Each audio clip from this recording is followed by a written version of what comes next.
بسم اللہ الرحمن الرحیم۔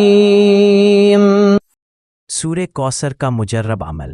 ہر مشکل جائز مقصد پورا ہونے کے لیے سورہ کوثر کا مجرب عمل۔ سورہ کوثر قرآن پاک کے 30ویں پارے کی سورت ہے۔ یہ 3 آیات پر مشتمل ہے۔ اس کو پڑھنے کے بے شمار فضائل و برکات ہے۔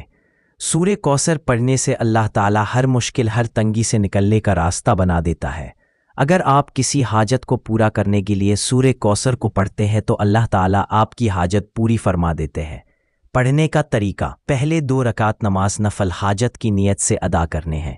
ہر رکعت میں 1 مرتبہ سورہ فاتحہ پڑھنے کے بعد 11 مرتبہ سورہ کوثر اور 11 مرتبہ سورہ اخلاص پڑھنی ہے۔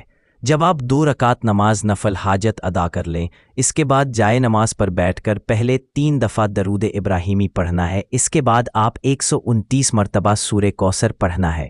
جب پڑھنا ہو جائے تو آپ اپنی آنکھیں بند کر کے مکمل توجہ کے ساتھ اللہ تعالیٰ کا ایک اسم مبارک یا سمیع کو 100 مرتبہ حاجت کا تصور ذہن میں رکھ کر پڑھنا ہے۔ آخر میں 3 دفعہ درود ابراہیمی پڑھ کر رو کر اللہ تعالیٰ سے حاجت کے لیے دعا کریں۔